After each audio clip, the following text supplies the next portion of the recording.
안녕하세요. 생생법률쇼 진행을 맡은 김유리입니다. 법과 친해지는 제법 좋은 방법 생생법률쇼. 오늘도 크고 작은 법률 문제로 어려움을 겪고 있는 여러분들을 위한 법률 상담은 물론이고요. 세상을 들썩이게 하는 이슈들을 법적으로 풀어보는 시사 법률 토크까지 준비되어 있습니다. 법률과 관련해서 궁금한 내용 있으신 분들은 전화 02-557-8195번으로 전화 주시거나 저희 법률방송 홈페이지에서 법률 상담 혹은 이메일로 연락 주시면 저희가 변호사님들 연결해서 친절하게 상담 도와드리도록 할 테니까 여러분의 많은 참여 바랍니다. 네, 지금 또 이 방송 유튜브 통해서도 실시간으로 방송이 되고 있습니다. 많은 시청 부탁드리고요. 유튜브 통한 소통 창구도 열어두겠습니다. 네, 그럼 오늘 함께할 변호사님 소개해드릴게요. 법률사무소 홈즈의 하서정 변호사 자리하셨습니다. 안녕하세요. 예, 안녕하세요. 홈즈 법률사무소 하서정 변호사입니다. 네, 자, 오늘 또 오랜만에 나오신 것 같은데 네, 네, 오랜만에 나오신 만큼 또 억울하고 답답한 분들에게 유익한 상담해 주시기를 기대해 보도록 하겠습니다. 네, 그러면 오늘 접수된 상담부터 미리 살펴볼까요? 재산을 강탈하는 형을 막아주세요. 시댁의 아이 전입신고 불법인가요? 내 땅으로 다니지 마. 아내와 이혼하고 싶지 않아요. 네, 이렇게 다양한 분야의 상담이 접수됐는데요. 잠시 또 하 변호사님과 함께 속 시원한 상담 이어가 보도록 할 테니까 끝까지 함께 해주시기 바랍니다. 여러분은 지금 생생법률쇼와 함께하고 계십니다. 쉽사리 해결되지 않는 법률 문제를 끌어안고 있다면 지금 생생법률쇼와 함께 하시죠. 법률 고민이 해결되는 가장 쉬운 방법을 소개해 드릴게요. 첫째, 02-557-8295로 전화를 한다. 둘째, 법률방송 홈페이지에 접속해서 법률상담 게시판에 문의를 남긴다. 셋째, 지금 화면에 나오고 있는 이메일 주소로 사연과 연락처를 보낸다. 생생법률쇼가 자랑하는 각 분야의 전문 변호사가 여러분의 더부룩한 속을 뻥 뚫어드립니다. 속 시원한 스파클링 상담 프로그램 생생법률쇼. 지금 바로 전화 주세요. 네, 우리 생생법률쇼 시청자 여러분들이 법과 친해지기를 바라면서 법적인 상식을 유익하게 설명해주는 시간 마련했습니다. 오늘은 판결록과 함께 하는데요. 자, 대법원 화재 판결을 소개하고 해석을 좀 해보도록 하겠습니다. 변호사님, 오늘은 어떤 사건인가요? 오늘은 임대차 계약과 관련된 네. 사건인데요. 예? 어떤 예전에 2013년 정도에 어떤 B라는 사람으로부터 임대차 계약을 체결한 사람이 네. 영구적인 임대차를 계약을 체결한 것이다 라고 주장을 하면서 실질은 이제 매매라고 할 수 있다, 뭐 이렇게 청구한 사건이었거든요. 예. 거기에 대해서 대법원이 견해를 밝혔습니다. 그렇군요. 아니 뭐 임대차와 관련해서는 저희도 생생법률쇼에서 굉장히 많이 다뤘던 부분이긴 한데 끊임없이 참 논란이 있는 것 같습니다. 일단 임대차 계약과 또 임차권 설정 등기라는 게 있더라고요. 어떤 차이가 있는지 의미부터 한번 짚어볼까요? 네, 우선 임대차 계약에 대해서 말씀을 좀 드리겠습니다. 네. 임대차 계약이라고 하면요, 이제 우리가 평상시 이제 자기가 소유한 그 물건만 사용하는 경우도 많기는 하지만 또 흔히들 타인 소유의 물건을 빌려서 쓰는 경우도 많은데 이때 유상으로 비용을 지급을 하고 다른 사람의 물건을 빌려 쓰는 경우에는 임대차라고 합니다. 예. 그래서 무상으로 다른 사람의 물건을 빌려 쓰는 사용대차와 구별이 되고요. 또 전세권이라고 해서 전세권 설정 등기 이런 말씀을 많이 들어보셨을 텐데 네. 물권을 부여해서 채권보다는 훨씬 강력한 의미의 그런 전세권과 같은 그런 물권과는 또 구별되는 채권적인 권리라고 할 수 있겠습니다. 예. 그리고 이제 이런 임대차 계약을 체결한 사람에게는 추후에 이제 권리 관계가 이제 진행됨에 따라서 임차권 등기를 할 수 있도록 또 법이 규정을 하고 있는데요. 네. 이 임차권 등기에 대해서 간단히 설명을 좀 드리자면은 임대차 계약이 종료가 됐는데 임대인으로부터 이제 임차 보증금을 받지 못하는 경우도 생기거든요. 예. 그런데 우리 임대차 계약은 채권적 권리이기 때문에 여러 가지 이제 그 임대차 주택 임대차 보호법에서 보장하고 있는 요건을 충족하지 않으면은 그 우선 변제권이라든지 반환받을 수 있는 그런 우선권을 잃는 경우가 생겨요. 그게 그 요건 중에 하나가 대항력이라고 할 수 있는데요. 네. 대항력에는 주민등록과 인도 상태여야 된다는 게 있어요. 즉 그 목적물을 점유하고 있어야 되거든요. 그런데 이 임차인이 뭐 어떤 사정에 따라서 반드시 이사를 이제 타 지역으로 가야 되는 경우가 있을 수 있거든요. 예. 근데 저 집주인이 보증금을 지급해 지급해주지 않는다는 이유 때문에 임차인은 돈도 못 받고 또 다른 데 이사 갔기 때문에 대항력도 잃게 되어서 임차보증금을 반환받는 데 있어서 큰 불이익을 입는 경우가 굉장히 많았어요. 이를 방지하기 위해서 법률이 제정을 한 것이 임차권 등기를 할 수 있다. 예. 임차권 등기를 하는 경우에는 대항력이 그대로 유지되고 점유율을 그대로 인도받은 상태를 유지하는 것과 동일하게 본다라고 하고 있습니다. 그럴 때 활용하는 것이 임차권 등기라고 하겠습니다. 이야, 정말 똑부러진 설명해 주셨습니다. 일단 지금 많은 분들이 어느 정도 이제 보셨을 법하고 또 어느 정도는 알고 계실 내용인데, 사실 지금 오늘 저희 앞서서 말씀해 주신 게 임대차 계약의 기간을 영구적으로 설정하였다면 그게 매매일까요? 아니면은 뭐 임차권 임대차일까요? 이런 얘기를 해주셨잖아요. 네. 저도 되게 헷갈리거든요. 그러면은 어떻게 해서 이런 일이 일어났는지 해당 사건을 좀 구체적으로 한번 좀 살펴보고 싶습니다. 예. 네. 아까도 이제 설명드린 부분이 있기는 하지만 다시 한번 이제 차근히 설명을 드리자면요. 네. A라는 사람이 2013년에 B로부터 B 소유의 임야 중 300평에 대한 권리를 취득하는 내용의 계약을 하고 600만 원을 지급하는 그런 계약을 체결을 했습니다. 네. 그런데 2021년에 A가 B를 상대로 이 계약은 사실 매매다 라고 하면서 매매를 원인으로 하는 소유권 이전 등기 소송을 제기를 한 것입니다. 그리고 이제 예비적으로는 영구 임대차다. 그래서 이제 영구적으로 임대차 권리가 있다라고 하는 그런 소송이었는데요. 예. 이것이 이제 대법원의 1심, 2심에서까지의 판결을 대법원에서 이제 뒤집었기 때문에 화제가 되고 있습니다. 그러네요. 보통 이제 2심까지 갔는데 뒤집기는 정말 쉽지 않은데 네, 맞습니다. 어떠다가 이런 또 결과가 나왔는지 궁금합니다. 일단은 뭐 재판부에서는 토지 거래를 하면서 임대 기간을 영구로 하는 내용의 임대차 계약을 작성했다면 그 거래의 성격을 어떻게 보는 건지 궁금해요. 예. 네, 사실 임대차 계약은 우리 법적으로 보면은 최단기간에 대한 제한은 있는데 네. 그 규정이 이제 원칙적으로는 우리 민법상은 없지만 주택임대차보호법상 아무리 최단기간 뭐 한 달, 두 달 이렇게 약정을 하더라도 2년이 보장된다 이런 규정을 하고 있어요. 그런데 규정상 명확하게 임대차 관계가 몇 년까지 이상을 뭐 초과할 수 없다라든지 그런 규정이 없기 때문에 이렇게 판례가 생긴 것이거든요. 네.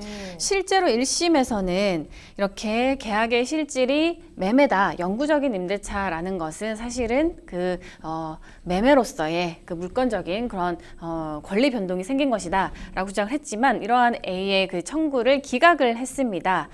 그런데 2심에서도 마찬가지로 이렇게 매매에 대한 그 주장은 역시 기각을 했고요.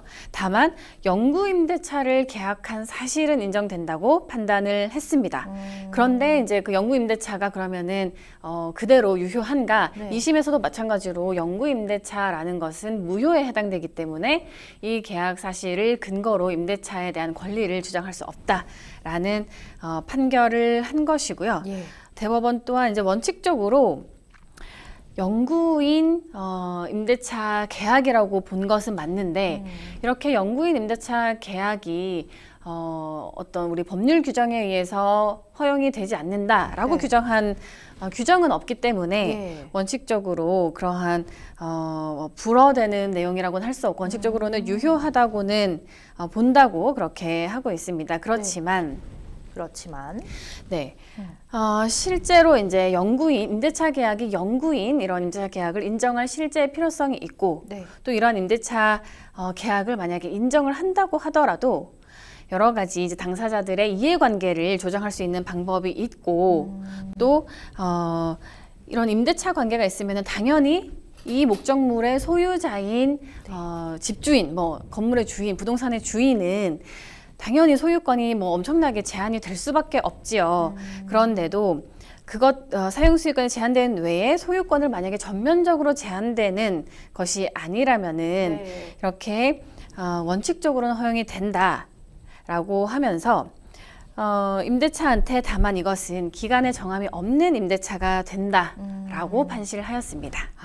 대법원은 또 그렇게 판결을 했군요, 재판부가. 자, 결국에는 이제 피상고인의 손을 들어주면서 원심에 환송이 되는데, 우리 주에서도 사실 얼마든지 일어날 수 있는 사건입니다. 그렇죠? 그런 만큼 영구적인 임대차 계약을 설정할 때는 오늘 내용을 좀 꼭 기억해 두시면 나중에 좀 분쟁까지 이어지지 않을 것 같다는 생각이 드네요. 오늘 판결록은 여기서 마치도록 하겠습니다. 자, 지금부터는 생생법률쇼가 자랑하는 성심성의 무료 상담 또 바로 이어가 보도록 할게요. 전화가 연결돼 있다고 합니다. 받아보겠습니다. 여보세요? 지금 전화가 연결 상태가 좀 안 좋다고 하니까 잠시 후에 연결됐어요. 네, 연결됐다고 하니까 받아보겠습니다. 여보세요?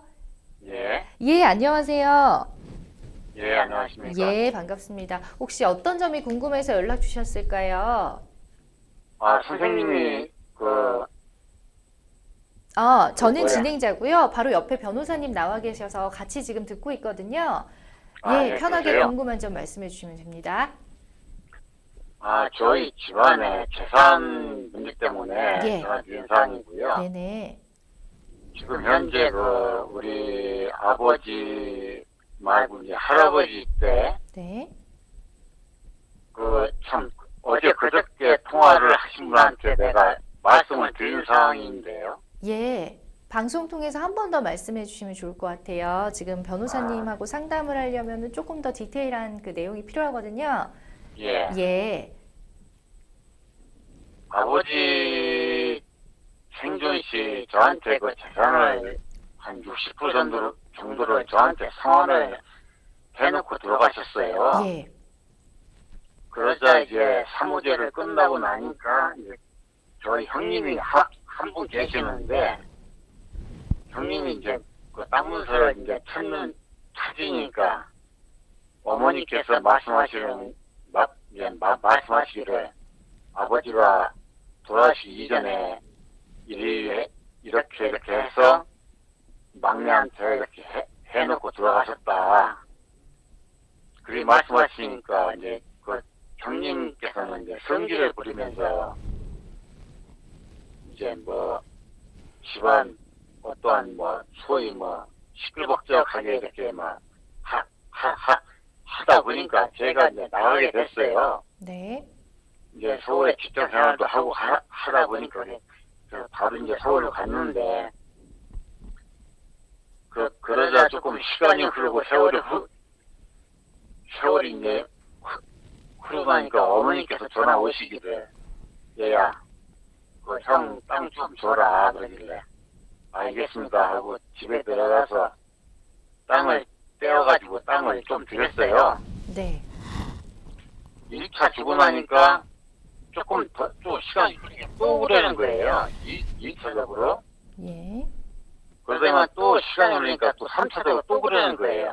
그래야 3차 때는 어차피 형님이 어려운 모양인데 다 주자 이러고 아버지께서 제가 상환받은 거는 대략 다 줬어요. 소위 보면은 그냥 원활하게 준 것도 아니고 감찰 당한 거죠. 네. 그러자 이제 시간이 흐르니까 이제 저한테 뭐가 발생이 되겠습니까? 양도 소득세까지 이제 저한테 부담이 된 거예요. 그때 당시 제가 대기업에 진성뱅크원 인사과에 근무했었습니다. 네. 그 인사과에 근무하다 보니까 우편이 왔는데 뭐라고 한다면은 월급 압류가 이제 들어온 거예요. 네. 그래서 이제 직장마저도 이제 사람이 이렇게 있을 때 마음과 없을 때 마음이 이 생각이 확 달라지더라고요. 그래서 사표를 내고 사직서를 내고 이제 지금은 제가 지금 대구에서 삽니다. 네. 그러자 이제 대구에서 제가 자선거를 해가지고 장사를 잘 해왔는데 또 도중에 어떠한 참 어려운 사람을 어렵다는 사람이 돈을 부탁하길래 돈을 빌려주게 된 동기가 됐었는데 네. 네. 그게 상담자님, 지금 예. 말씀 중에 죄송한데요. 일단 저희가 방송이 그 시간이 정해져 있습니다. 그래서 일단은 뭐 사연은 쭉 작가님한테 미리 사전에 말씀해 주셨다고 하니까 법적으로 궁금한 점이 있으시면 그 말씀을 해 주시면 예. 거기에 대한 법적으로 상담을 좀 궁금한 게 도와드릴게요. 뭐냐면요. 예, 바로 지금 변호사님 연결해 드리겠습니다. 예. 예. 예, 오늘 상담드릴 하서장 변호사입니다. 예, 변호사님. 네, 네. 예, 수고 많으십니다. 예, 예. 당연히 변호사님한테 네. 도움 요청구자 예, 예. 연락을 드려서 이제 반갑고요. 네, 네, 저 반갑습니다. 지금 현재 우리 아버지 말고 이제 할아버지 조상 땅을 네, 지금 현재 뒤늦게 우리 형님이 대법원 승소를 했어요. 네, 그 승소를 한 게 지금 현재 금액이 1조 4천억 정도 되는 모양입니다. 네. 제 말로만 들었어요. 저는 확인하지도 않고. 형님이 그래가지고- 승소를 하셨다고요? 예? 형님이 승소를 하셨다고요? 예, 형님이 네. 이제 할아버지 조상 땅을 네. 그러니까 형님이 이렇게- 승소를 했다는 말씀이신 거죠. 그러니까 소송을 진행을 해서. 예, 그렇죠. 네. 내가 지금 그 돈으로 환산한다니 한 1조 4천억이 네. 되는 모양입니다. 네. 그래서 이제 그게 지금 현재 변호사 선임을 세 분을 선임을 해서 네. 지금까지도 그 업무 추진 중에 있고요. 네. 그 지금 현재 이제 저희 주방 땅에다가 건물을 짓고 사는 사람이 있을 거 아닙니까? 네. 근데 그게 그 대외 등기라는 것이 상당히 어려운가 봅니다. 네. 그 건물 짓고 사는 사람 주인도 뭐 채무 채권이 있을 것이고 네. 또 사는 사람들도 뭐 소위 은행에 대출도 있을 것이고 네.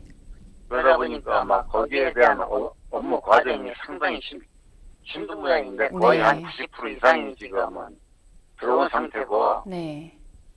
그게 한 8월 3, 4일 정도에 끝난다 이런 식으로 어저께도 통화를 했는데 네.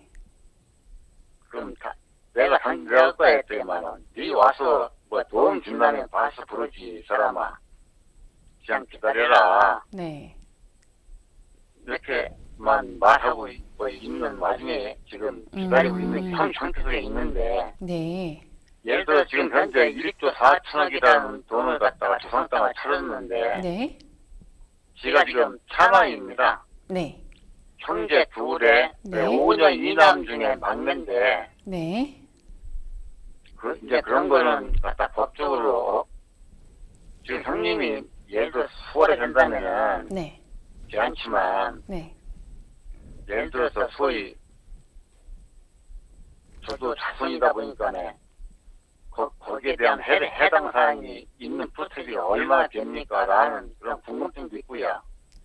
아, 지금 어쨌든 처음에 이제 아버님한테는 60% 정도가 되는 땅을 상속을 받으셨지만 어머님께서 그래도 장남인 형한테 좀 줘라라고 해가지고 계속 이제 주다 보니까 사실상 다 주게 되는 정도까지 직접 이제 본인이 형님께 드리고 나서 근데 막상 또 양도소득세는 지금 상담자님께 부과가 된 상황이어서 이제 힘들게 납부를 하신 거고요. 근데 그 이후에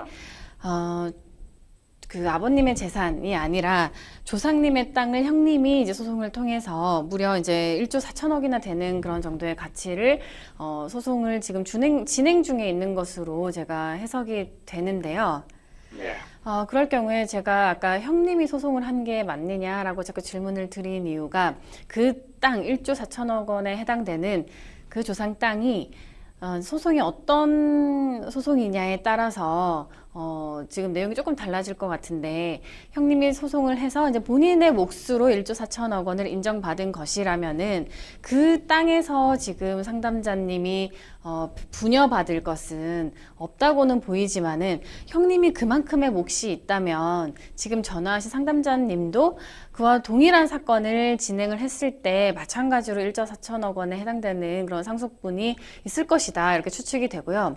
만약에 그 1조 4천억 원이 지칭하는 바가 형님한테 이제 부여되는 그 부분만 말하는 것이 아니라 형님 또한 그 안에서 이제 상속이라든지 분여를 받아야 되는 것이고, 전체 이 조상이 자손들한테 물려준 땅 전체의 가치가 1조 4천억 원이다라고 하면은 형님의 몫이 사실 지금 얼마인지 동생분 아마 정확하게 모르실 거고, 그리고 상담자님도 모르긴 모르지만 여타의 다른 결격 사유가 없는 한은 형님이 그런 권리가 어느 정도라도 인정이 된다면 동생분도 동일한 비율로 인정되는 것이 타당한 것이 아닌가, 그런 생각이 들거든요.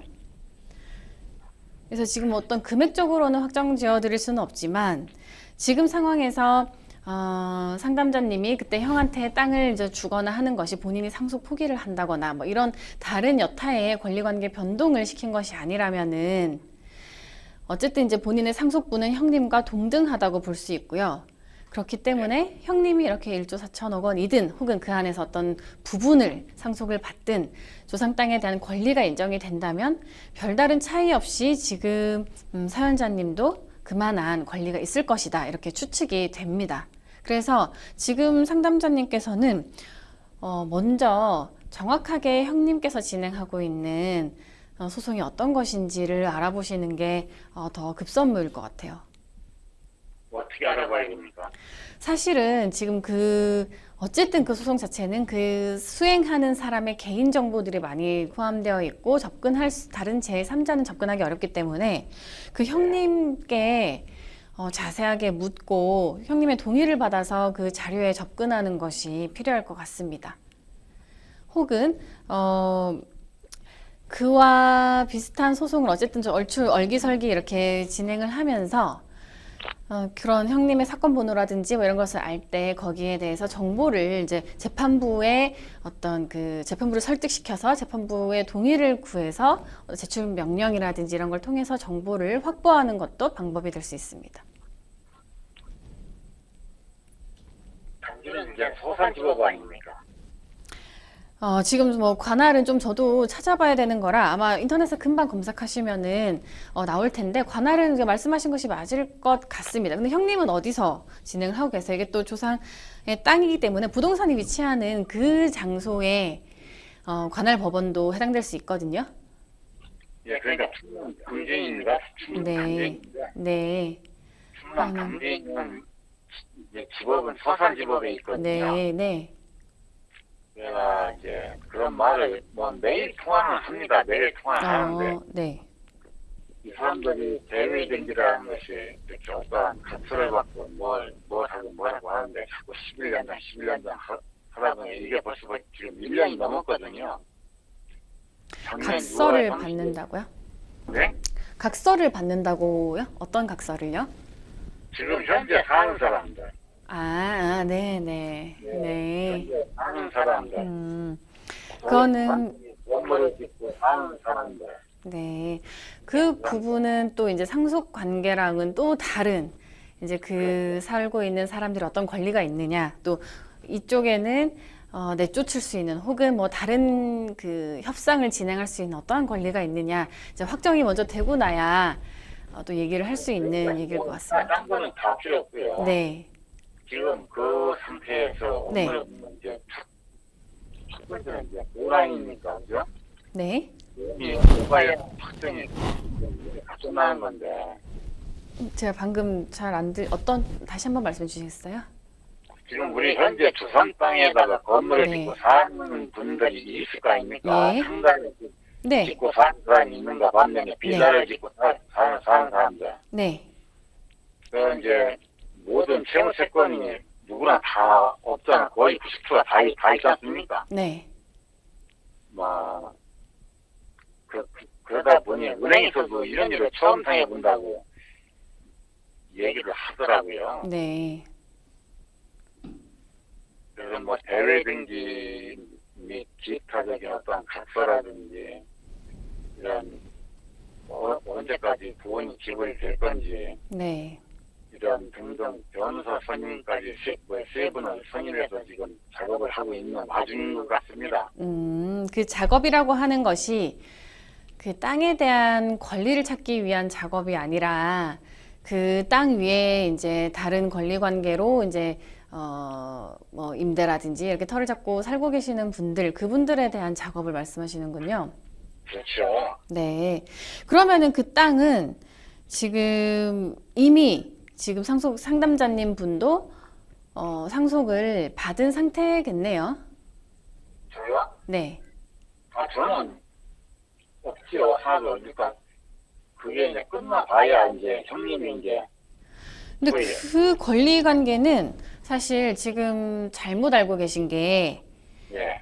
전혀 관련이 없어요. 그러니까 그 땅 위에 누군가가 뭐 임대를 하고 있건 아니면은 권리도 없이 퇴거하지 않고 있건 그런 거는 지금 상담자님이 지분을 확보하는 것과는 전혀 무관합니다. 사실 권리를 확보하셔야 그 위에 이제 존재하는 분들과 협상도 하실 수 있고 내보내든 말든 뭐 그런 게 지금 이해관계가 생기는 거고요. 아직은 그런 이해관계가 전혀 생긴 상태가 아니어서 그 사람들의 뭐 나가고 나야 땅이 생긴다 이건 전혀 아니고 제가 생겨. 땅을 얻는 게 아니고요. 네.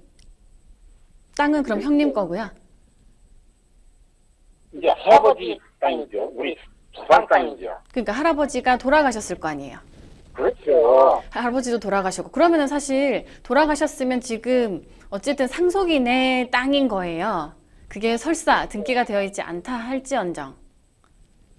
그래서 지금 그 땅에 대해서 아마도 형님이 그 권리를 취득하셨으면 상담자님도 권리를 취득한 상태이거나 혹은 상태여야 마땅한 지위에 있거든요. 그래서 그 사람들이 뭐 나가고 어쩌고 그 권리가 뭐 정리가 된 이후에 뭔가를 확보할 수 있다. 이것은 어쩌면 잘못 오해하고 계시거나 아니면은 그 형님께서 뭔가 숨기고 계신 상황일 수도 있어요. 예. 그래서 지금 이제 이 땅의 권리 관계가 어떻게 되어 있는지를 먼저 확인을 해 보셔야 되겠습니다. 사실 그 위에 누가 나가고 안 나가고는 지금 상담자님과는 전혀 무관한 일이 될 수도 있어요. 그렇죠. 네. 그래서 그것을 다른 변호사가 뭐 3명이 진행을 하건 안 하건 그것을 먼저 기다리기보다는 그 이전에 이 땅의 권리가 정확하게 누구에게 있는지 그리고 나는 확보를 할 수 있는지 아니면 이미 확보가 되어 있는지를 먼저 확인을 해 보셔야 되겠습니다. 근데 이제 지금 말씀 들은 것만을 바탕으로 그럼 어떻게 되겠느냐, 나의 지분이 있겠느냐라고 만약에 질문을 하신다면은 네, 형님께서 만약에 권리가 있다면 추측컨대 지금 상담자님도 그리고 그 외에 오녀 이남이라고 하셨으니까 다른 여자 형제분들도 동등하게 권리가 있을 것으로 보입니다. 그렇죠. 예, 뭐 또 추가로 궁금한 점은 없으실까요? 그래서 지금 이제 궁금한 게 뭐냐면 우리가 아버지 재산을 강탈 당하듯이 한번 경험을 해본 상황이다 보니까 지금 또 이 뒤늦게 또 형님의 그 재산장을 찾아와 이렇게 결국은 또 형님께 또 뺏기지 않을까 이런 게 걱정이신 것 같은데 이게 법적으로는 문제가 되지 않는지에 대해서 간단하게 그런 말씀 들어보고 마무리하겠습니다. 네, 그러니까 형님께서 만약에 또다시 뭐 땅을 더 달라라든지 뭐 너한테는 지분을 줄 수 없다 이렇게 한다고 한들 그 말씀은 권리가 근거가 전혀 없는 것이라는 것을 기억하시면 되겠고요. 사실 그 전에 아버님한테 상속받은 땅도 전혀 줘야 될 권리가 없었을 수 있거든요. 그런 점과 마찬가지로 이번도 형님과 동등한 지분을 확보하시는 것이 중요하겠습니다. 전혀 형님께 말씀하신 것과 같이 뭐 강탈당하거나 빼앗겨야 될 이유는 없을 것 같습니다. 네. 자, 어쨌든 법적으로는 전혀 뭐 줄 의무도 권리도 없다라고 말씀해 주셨으니까 형님과 잘 상의해 보시고 뭐 그런 뭐 만약에 땅을 지금 조상의 땅을 뭐 가지신다 하더라도 동등하게 나누는 것이지 뭐 형님이 안 준다거나 아니면 형님께 드려야 될 의무는 전혀 없다라고 말씀해 주셨으니까 참고하시면 되겠습니다. 네, 알겠습니다. 예, 고맙습니다. 자, 네, 상담 여기서 마무리하겠습니다. 네, 자, 어쨌든 뭐 이런 경우가 상속 때문에 이렇게 형제 간이든 가족 간에 참 이렇게 의가 나빠진다고 할까? 이런 사례는 너무너무 많죠. 그렇지만 뭐 도의상으로는 사실 그런 일이 있을 수 있어요. 근데 법적으로는 네. 뭐 다 동등한 거잖아요. 어쨌든 형제 네. 관계에서 그런 것만 또 기억을 잘 해주시면 될 것 같습니다. 네, 여러분은 지금 생생법률쇼와 함께하고 계십니다. 쉽사리 해결되지 않는 법률 문제를 끌어안고 있다면 지금 생생법률쇼와 함께하시죠. 법률 고민이 해결되는 가장 쉬운 방법을 소개해 드릴게요. 첫째, 02-557-8295로 전화를 한다. 둘째, 법률방송 홈페이지에 접속해서 법률상담 게시판에 문의를 남긴다. 셋째, 지금 화면에 나오고 있는 이메일 주소로 사연과 연락처를 보낸다. 생생법률쇼가 자랑하는 각 분야의 전문 변호사가 여러분의 더부룩한 속을 뻥 뚫어드립니다. 속 시원한 스파클링 상담 프로그램 생생법률쇼. 지금 바로 전화 주세요. 네, 이번에는 법률방송 이메일을 통해서 들어온 여러분의 고민 해결해 드리겠습니다. 7살 아이를 키우는 워킹맘입니다. 시부모님께서 양육을 도와주셔서 아이가 시댁과 인근 어린이집에서 대부분 시간을 보내는데요. 내년이면 초등학교에 가야 할 나이다 보니 요즘 걱정이 이만저만이 아닙니다. 일하는 저희 부부를 대신해 시어머님이 아이 등하교를 시켜주실 예정인데 주변 초등학교에 배정받기 위해선 주소지 이전이 필요하다고 하더라고요. 이런 경우 시댁에 아이만 전입신고를 할 수 있나요? 혹시 학교 문제로 주소를 이전하는 게 위장전입인가요? 라는 사연 보내주셨습니다. 이제 그 신학기를 앞두고 막 여러 방면으로 알아보실 것 같고 또 워킹맘이시라니 고민이 참 많으실 것 같습니다. 자, 우선은 이제 위장전입이란 말씀을 해주셨는데 위장전입이 뭐고 또 이런 행위가 문제가 되는 이유가 있다면 어떤 사례가 있는지 좀 알고 싶어요. 네, 위장 전입이라고 하면요, 주소 그 주민등록을 하면서도 주민등록을 하면서도 실제로는 거주하지 않는 경우를 총칭해서 말하고 있습니다. 예. 그러면은 그 위장 전입으로 예를 들어서 뭐 불이익을 받는다든지 처벌까지 이루어진 사례들이 있을까요? 그런 이유로? 네, 많습니다. 네. 사실 이제 주민등록법상은 이렇게 위장 전입을 금지하고 있거든요. 네. 뿐만 아니라 위장 전입을 해서 그 주소를 이용해서 뭐 주택을 청약한다든지 이런 행위를 하면은 주택법도 위반을 하게 되고 또 업무방해죄, 또 경우에 따라서는 업무방해죄에 해당되기도 하는 등의 네. 굉장히 위법한 행위이기 때문에 실제로 처벌받은 사례가 많은데요. 뭐 다자녀 특별 공급이라든지 뭐 이런, 그러니까 특히 주택을 청약할 때 세대주에서 분리를 해서 실제로는 네네. 그 지역에 살고 있지도 않으면서 그 가점 뭐 이런 것 등을 많이 받기 위해서 주소를 이전해서 실거주하는 것처럼 꾸며서 청약을 하는 경우가 있습니다. 그럴 네. 때는 적발이 돼서 최대 많을 때는 이렇게 업무방해죄까지 처벌이 되는 아주 크게 다뤄지고 있습니다. 그러게요. 저는 업무방해죄가 왜 해당될까 했더니 뭐 상상치도 못했네요. 그런 일이 근데 의외로 많더라고요. 네, 예. 사실 뭐 부동산 공화국이고 워낙 이제 맞아요. 주택 분양 예. 받으면은 뭐 로또다 이런 말까지 워낙 있으니까 어려우니까. 뭐 갖가지 방법을 써서 뭐 주택을 청약을 하고 또 가장 또 우리 국민들이 관심을 많이 갖는 것이 그 아이의 학업, 네. 교육 문제이거든요. 맞아요. 그래서 교육 좋은 학군지에 아이를 기르기 위해서 실제로는 그곳에 거주하지 않고 있지만 다른 뭐 친척이라든지 여러 지인의 집에 맞아요. 주민등록을 하는 등의 행위를 통해서 좋은 이제 학교, 소위 말하는 뭐 학군 뭐 그런 곳으로 위장 전입을 하는 경우가 굉장히 많습니다. 그럴 것 같습니다. 그것도 이제 위장 전입에 어쨌든 해당이 된다는 거잖아요. 네. 학군지를 위해서 옮기는 것도. 네. 그러면 이제 말씀하신 것처럼 실제로 거주지를 옮기지 않았음에도 이렇게 주민등록상 주소만을 변경하는 경우에는 어떤 처벌이 있게 되는 건가요? 네, 아까 말씀드린 것처럼 주민등록법상도 위반이 되고 주택법 위반 또 업무방해죄까지 이루어지게 되는데 네. 이렇게 이제 뭐 잘못해서 주택 청약을 한다든지 이렇게 했을 때 3년 이하의 징역, 3천만 원 이하의 벌금까지 처해지게 됩니다. 또 그뿐만이 아니라 이렇게 위장 전입을 통해서 어떤 이득을 취득한다고 가정했을 네. 때는 그 취득한 이득에게 3배를 추징 당하게 되고요. 그리고 향후 10년간 청약의 기회도 박탈당하게 됩니다. 그렇죠. 아무래도 이제 위장을 한 거기 때문에 그런 부분에 대해서는 좀 철저하게 처벌이 이루어져야 될 것 같습니다. 네. 근데 지금 이 사연은 좀 애매합니다. 사실은 이제 뭐 어쨌든 워킹맘이고 지금까지 어린이집도 할머니 댁에서 다니고 있고 뭐 여러 가지 지금 상황이 그런데 아이만 거주지를 시댁으로 옮기는 게 이것도 위장 전입으로 볼 수 있을지 아니면 법률적으로 허용이 되는 건지 궁금해요. 사실 우리 주민등록법상은 여러 가지 경우의 수를 나눠서 위장 전입이 이다 아니다 이걸 구별을 생생하게 하고 있진 않거든요. 네. 그렇기 때문에 지금과 같은 경우에도 사실 아이가 실제 거주하는 곳은 부모님 댁이고 그런데 이제 주소를 이전한 주민등록을 한 곳은 할머니 예. 댁이다라고 하면은 그 자체로 주민등록법 위반이 돼서 위장 전입이 해당이 되게 됩니다. 아, 뭐 사연은 그러하지만 법적으로는 이제 위장 전입에 해당이 되는 네. 경우군요. 그러면 만약에 이제 불법 위장 전입을 할 경우에는 또 처벌 수위 저희가 계속해서 알아봤죠. 네, 아까 이 부분에 말씀- 대해서는 넘어가도록 하고 불가피한 사유로 실제 거주지가 아닌 곳을 거주지로 신고를 만약에 했다. 이것 또한 이제 불가피한 사유일 수도 있거든요. 네. 이게 명확하게 법적으로 나와 있지 않다고 하는데 이게 주장하는 바에 따라서 다를 수가 있는지도 궁금합니다. 사실 지금 딱 사연이 되게 대표적인 네. 뭔가 불가피한 사유가 맞아요. 분명히 있는 그런 위장 전입이라고는 할 수 있는데요.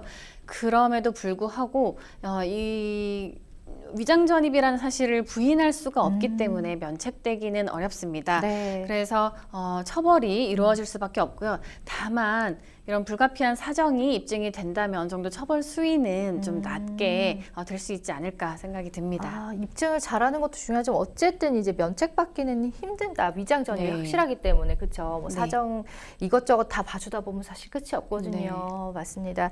자, 상담자님처럼 이제 다양한 이유로 위장 전입을 고려하고 계신 분들을 위해서 마지막으로 또 변호사님의 그 조언 한 말씀 부탁드리겠습니다. 사실 이제 위장 전입이 아닐 수 있는 그 네. 법률에 적용을 피할 수 있는 방법을 알려드리면 참 좋겠지만 이런 경우는 위장 전입이 아니라고는 할 수 없기 때문에 아이의 이제 등하교를 위해서 이렇게 어쩔 수 없는 경우라 할지라도 정말 이제 아이를 이사를 시키거나 네. 아니면 부모님과 함께 이사를 가는 등의 방법 말고는 조심하시라는 예. 말씀을 드려야 되겠습니다. 그러니까 또 저희도 다 워킹맘 아니겠습니까? 네. 뭐 사정은 다 알지만 어쨌든 네. 법을 위반해서까지 또 그렇게 위장 전입을 하는 거는 좀 가능한 안 하시기를 또 말씀을 조심하라고 하셨으니까 네, 잘 좀 부모님이랑 상의해 보시고 결정을 하셔야 될 것 같아요. 네, 자 계속해서 또 법률방송 이메일을 통해서 들어온 고민 해결해 보겠습니다. 쌍둥이를 키우는 아빠입니다. 어느 날 갑자기 집 앞 길목에 낮은 담장이 생겼어요. 아이들을 데리고 밖에 나갈 때 유모차를 이용할 수가 없어 너무 불편합니다. 알고 보니 그 도로가 사유지고 땅 주인이 다른 사람이 들어오지 못하게 담장을 만들었더라고요. 얘기를 들어보니 땅 주인은 계속해서 내 땅으로 다니면 주거 침입죄로 고소하겠다고 주장하고 있다고 해요. 땅 주인의 이러한 행동은 교통방해죄에 해당하지 않나요? 라는 사연 주셨습니다. 이런 사연도 굉장히 많습니다. 주변에서 실제로 일어나고 네. 있고 요즘에는 또 그런 이기주의라든지 개인주의적인 그런 게 있기 때문에 내 사유지에 이렇게 마음대로 편의에 의해서 이렇게 좀 오픈을 하거나 이런 경우가 좀 많이 없어진 것 같아요. 예. 자, 어쨌든 뭐 개인이 소유한 토지가 일반 사람들이 왕래한 도로로 사용되면서 분쟁이 일어나는 경우 상당히 많죠? 네, 상당히 많고요. 이런 분쟁이 일어나면은 소송이 또 짧게 끝나지 않고 굉장히 길게 끌어지게 된다는 것도 그렇구나. 특징이라고 할 수 있습니다. 예, 그러니까 말입니다. 그러면은 우리 지금 사연자님은 마지막에 땅 주인이 교통방해죄에 해당하지 않나요?라고 질문을 주셨는데 이게 또 요건이 충족돼야 되잖아요. 네. 예, 어떤 요건이 충족돼야 될까요? 네, 공공의 통로로 이제 공해지는 곳을 이렇게 통행을 방해를 하거나 또 통행하는 그런 교통기관의 안전을 방해하여서 생명이나 신체, 재산에 손해를 끼치는 경우에 성립하는 죄입니다. 그렇군요. 아니 근데 뭐 어쨌든 본인의 땅이니까 남들이 다니는 게 싫을 수는 있잖아요. 네. 그렇지만 이렇게 길목에 담장을 설치해서 주민들의 통행에 불편을 주는 행위 이게 교통방해죄로 그럼 볼 수가 있는 건지 사연만 봤을 때는 어때요? 네, 볼 수 있습니다. 그래요? 사실 뭐 도로, 어쨌든 공용의 어떤 통행에 공해지는 곳이 누구의 소유인지, 네. 그 크기가 넓은지 좁은지, 뭐 이런 것은 이 죄의 성립에 전혀 영향을 끼치지 않고요. 이 사연처럼 가사 이렇게 땅 주인이 따로 있고 그 사람의 땅이라 할지라도 이미 공용에 통해지던 그런 도로라고 한다면 그 도로에 이제 통행을 막는 행위는 또 이렇게 그 엄격하게 쌓아서. 담장을 쌓는 정도로 더 이상 절대 통행이 어려울 정도로 이렇게 만드는 그런 행위는 저 교통방해죄가 해당이 됩니다. 아, 그렇군요. 실제로. 네. 근데 이 또 땅 주인 입장에선 억울할 수가 있거든요. 아니, 내 땅인데 왜 내 맘대로 못 하나요? 막 이렇게 또 주장을 할 수도 있는 거예요. 만약에 그 토지 소유자의 주장대로 담장 넘지 마세요. 이렇게 하면은 주거 침입죄입니다. 이렇게 했을 때 이 땅 주인의 말처럼 주거 침입죄 성립되는 건지도 궁금합니다. 네, 그러니까 땅 주인이 교통방해죄가 성립이 되는지 안 되는지는 변론이고요. 네. 어쨌든 그 사람의 소유의 땅에 더구나 이제 담장으로서 가려진 어느 정도의 보호받는 그런 주거라고 할 수 있는 곳이라면은 네. 주거 침입죄도 충분히 성립을 하기 때문에 아. 이러한 경우에는 상대방의 교통방해죄가 성립이 된다 할지라도 통행을 해서는 안 되겠습니다. 그러니까요. 이게 팽팽하게 이렇게 맞서면은 그래서 또 시간이 오래 걸리나 봅니다. 네. 이것도 맞고 저것도 맞고 네, 그죠? 네. 결국은 이제 둘이서 합의를 두 양측에서 잘 해서 이제 좀 원만하게 하는 게 제일 중요할 텐데요. 만약 해당 길목이 주민들의 유일한 통행로라면은 또 네. 좀 너무 불편함들을 많이 감수해야 하시잖아요. 우리 상담자께서 그 어떤 조치를 취해 볼 수 있을까요? 물론 말로 잘 설득하면 좋겠지만 안 됐을 때. 네, 이렇게 분쟁이 예. 사실 발생했을 때는 더 이상 이제 서로 막 이기주의가 극에 달해서 말이 맞아요. 정말 안 통하는 그렇죠. 단계까지 오거든요. 맞아요. 그럴 때 이제 좀 빠르게는 통행 금지를 취소해 달라고 하는 가처분을 청구를 해두고요. 네. 그리고 나서 이제 그 담장을 철거할 수 있도록 철거 청구를 할 수 있겠고요. 또 이 교통방해죄를 고소를 하는 것으로 좀 압박을 가하는 것도 좋은 방법이라고 할 수 있겠습니다. 그렇군요. 이런 방법들도 좀 이렇게 말이 안 통한다면 한번 사용해 보시면 되겠습니다. 자, 이처럼 이제 사유지 통행과 관련해서 분쟁이 발생할 경우에 어떻게 해결하는 것이 좋을까요? 뭐 변호사님도 참 답답하실 거예요. 이런 얘기 들으면 그죠? 네. 예. 사실 이제 도로의 소유자 입장에서는 다른 길로, 그러니까 자신의 사유지를 방해하지 않는 다른 길을 이용하게 만들 수 있는지, 뭐 구청이라든지 관청에 많이 이제 논의를 거쳐서 뭔가 법이 허락하는 방법으로 이제 땅에 그 본인의 소유물을 지키는 것이 좋겠고요. 네. 또 그 통행하던 사람도 마찬가지로 막 이런 분쟁이 일어나게 되면은 막 그 범죄가 일어나는 경우도 많고 분쟁이 막 극에 치달아서 감정이 극에 치달아서 맞아요. 굉장히 안 좋은 일이 생기기도 하거든요. 네. 그렇게 민감하게 접근하지 마시고 아까 말씀드린 것처럼 통행금지 취소 가처분이라든지 또 법적으로 정당한 절차를 거쳐서 형사고소를 통해서 그런 행위를 더 이상 하지 못하도록 막는다든지 이런 절차를 잘 밟으셨으면 좋겠습니다. 그러니까요. 정말 서로 원만하게 좀 잘 합의하시는 게 제일 좋죠. 이게 법적으로 또 엮이면 복잡해지고 서로 힘이 많이 빠지니까요. 잘 좀 얘기를 하셨으면 좋겠어요. 자, 계속해서 이번에도 법률방송 이메일을 통해서 들어온 고민 해결해 보겠습니다. 아내와 저는 성격부터 식성, 생활 패턴까지 모든 게 맞지 않습니다. 그렇다 보니 매번 다툼이 일어나고 가면 갈수록 다툼의 강도가 커지고 있는데요. 결혼한 지는 4년이 됐는데 아직 아이는 없습니다. 아내는 결혼 초기부터 계속 저에게 이혼을 하자고 요구하고 있는데요. 정말 많이 괴롭지만 그래도 아내와 이혼을 하고 싶지는 않습니다. 그런데 이번에는 아내가 이혼에 대해 좀 더 강하게 이야기하고 있는데요. 제가 불륜을 저지른 것도 아니고 딱히 잘못한 것이 없는데 원하지 않는 이혼 소송에 대해 거부할 수 있을까요? 라는 사연 보내주셨습니다. 어쨌든 뭐 지금 유책 배우자가 아닌 상황이잖아요. 근데 상대방 측에서는 계속해서 이제 지속적인 이혼을 요구하고 있고, 뭐 외도나 특정한 문제가 아니라 단순한 이 성격 차이로 인해서 이혼하는 거 얼마나 자주 있나요? 이런 부분. 사실 성격 차이로 이혼하는 것 자체는 워낙 뭐 빈번하고 많아서 예. 문제가 되지는 않는데 이 경우는 유책 사유가 전혀 없는 배우자는 이혼을 원하지 않는다는 게 그러니까 문제일 그게 것 문제예요. 같습니다. 예.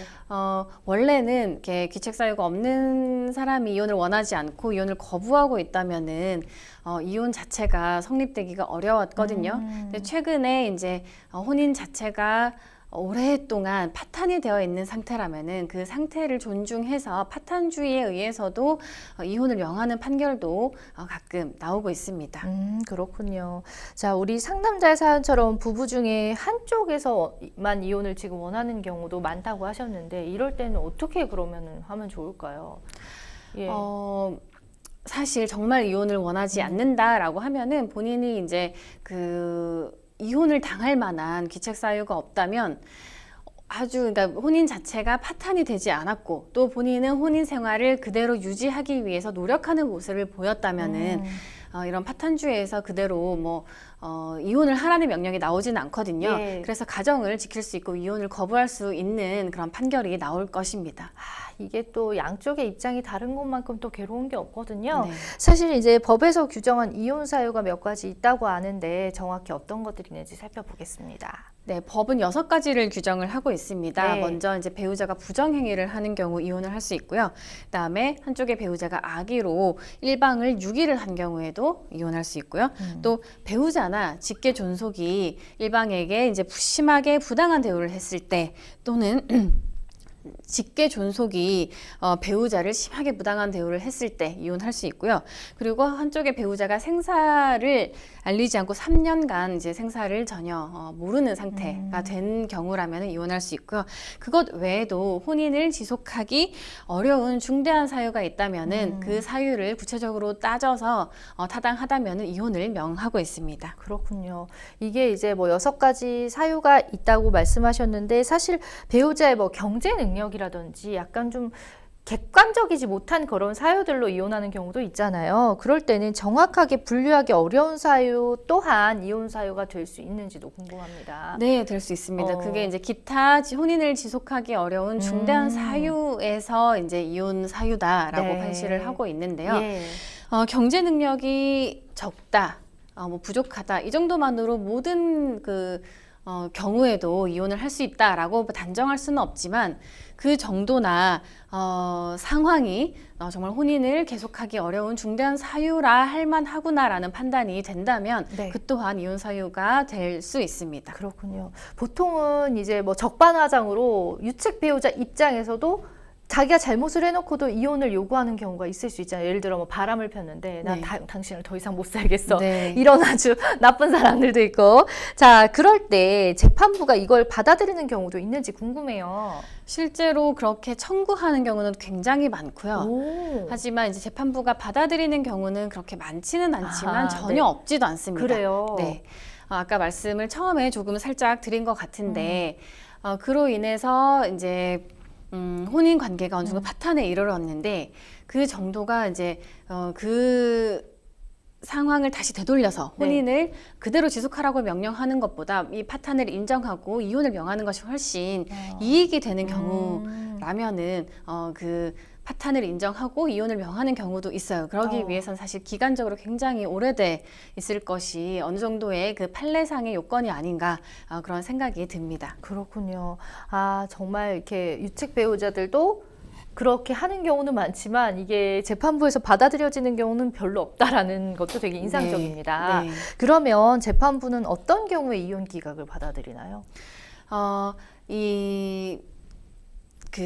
거부하고 있는 귀책 사유가 없는 배우자의 경우에 네. 실제로는 이제 네가 원하는 것을 내가 순순히 들어줄 수는 없다라는 어떤 보복적인 오기에 의해서만 이혼을 거부하고 있는 경우도 상당히 많거든요. 그렇죠. 맞아요. 그런 정황은 이제 여러 가지 증거 자료를 통해서 입증이 될 수가 있어요. 그래서 이 사람도 사실은 내심의 의사는 이혼을 원하거나 이혼이 더 낫다라는 판단을 하고 있으면서도 있지만. 상대방을 괴롭히기 위한 목적으로 이렇게 보복적인 그런 오기의 감정으로 이렇게 네. 소송을 진행을 하고 있다면 그럴 때는 귀책 사유가 있는 자의 소송 청구를 할지라도 이혼을 명하고 있고요.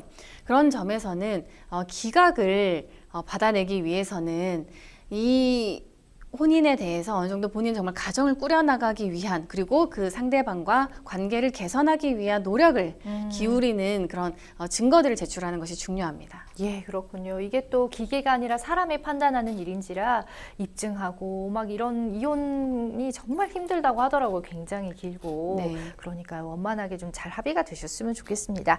네, 생생법률쇼 많은 분들의 또 상담 전화가 방송 중에 걸려오고 있는데요. 다시 한번 알려드릴게요. 도움이 필요하신 분들은 주저하지 마시고 전화, 홈페이지, 이메일 자막 나가고 있죠. 여기를 어떤 방법을 통해서든 연락 주시면 저희가 무료 상담으로 최고의 변호사님들 상담하실 수 있는 기회를 드리도록 하겠습니다.